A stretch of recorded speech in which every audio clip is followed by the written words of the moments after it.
et ta loi délivrance.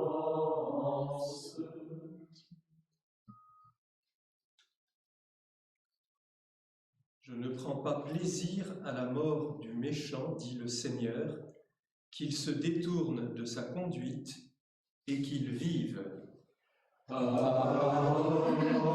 Seigneur est vérité, et ta loi délivrance. Le Seigneur soit avec vous. Et avec votre esprit. Évangile de Jésus-Christ selon saint Jean. Gloire à toi, Seigneur. En ce temps-là, Jésus s'en alla au mont des Oliviers. Dès l'aurore, il retourna au temple. Comme tout le peuple venait à lui, il s'assit et se mit à enseigner. Les scribes et les pharisiens lui amènent une femme qu'on avait surprise en situation d'adultère.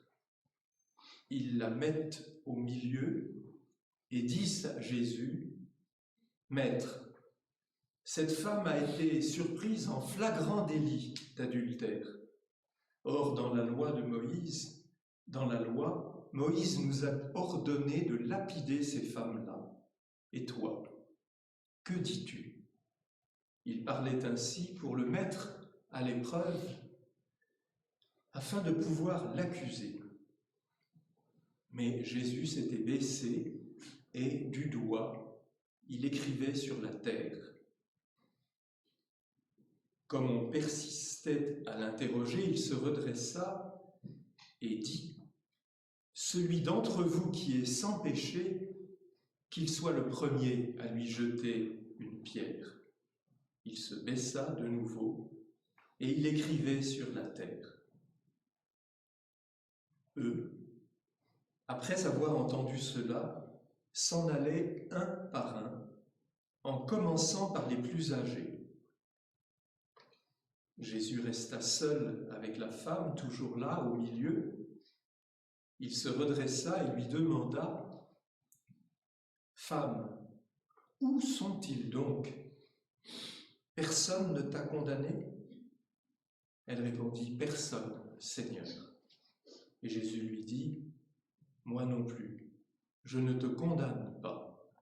Va, et désormais ne pêche plus. » Acclamons la parole de Dieu. Louange à toi, Seigneur Jésus.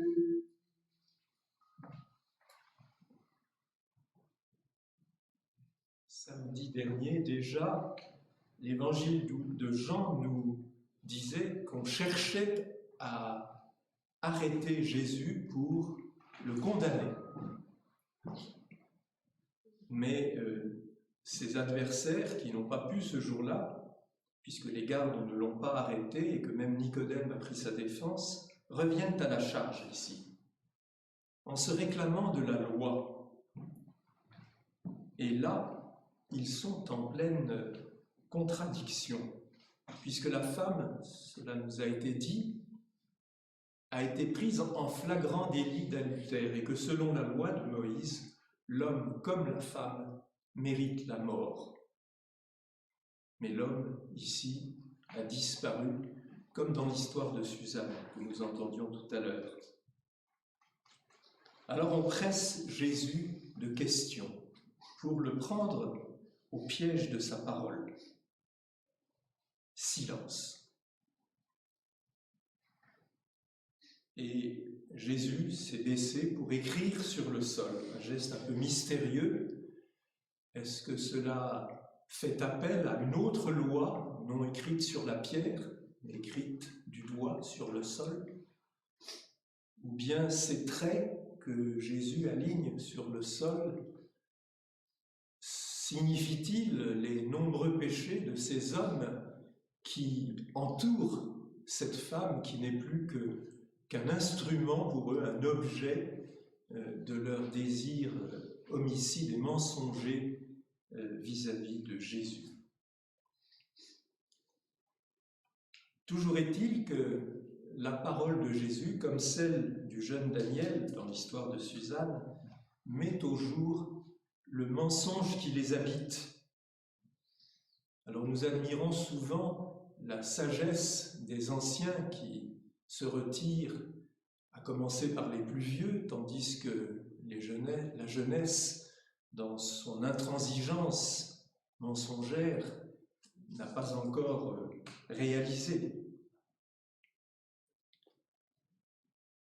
Mais si tous finissent par se retirer,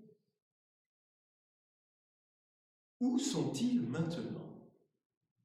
Où en sont-ils de leur projet homicide vis-à-vis de Jésus? La suite du récit, nous ne l'avons pas aujourd'hui, mais ce récit va se prolonger dans les jours qui viennent, nous montrera justement où ils en sont et où cela les a finalement conduits. Voilà, où sont-ils donc actuellement de leur procès avec Jésus? Ils vont revenir pour le trouver.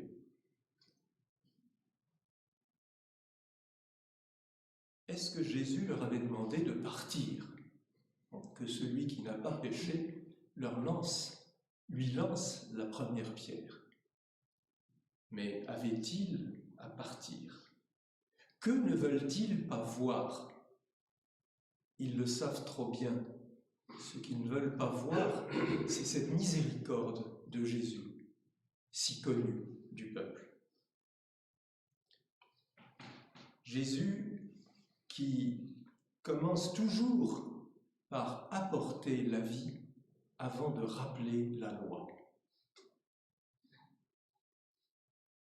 Va et désormais ne pêche plus. Mais d'abord, personne ne t'a condamné. Personne, Seigneur. Et Jésus, qui, selon sa parole et selon la loi peut-être, pourrait, lui, condamner, eh bien, n'a même pas cette pensée.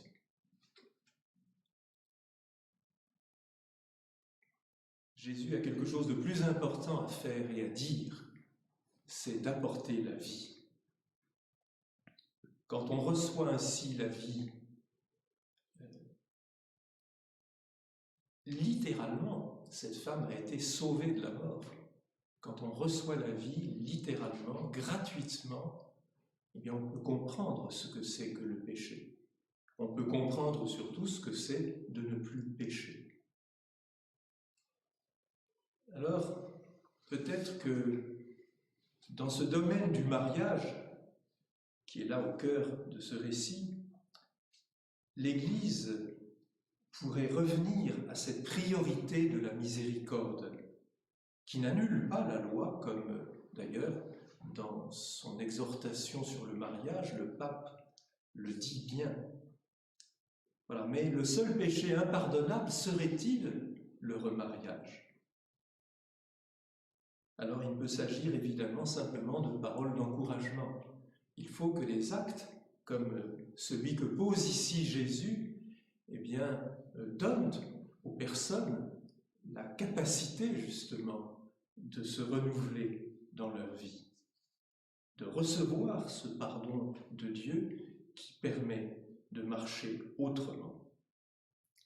Voilà, cette force du pardon reçu et donné qui seule permet, dans une vie de couple, d'aller jusqu'au bout du chemin, dans la durée, en comprenant le prix quotidien de cette conversion de l'un à l'autre qui passe sans cesse par l'expérience du pardon.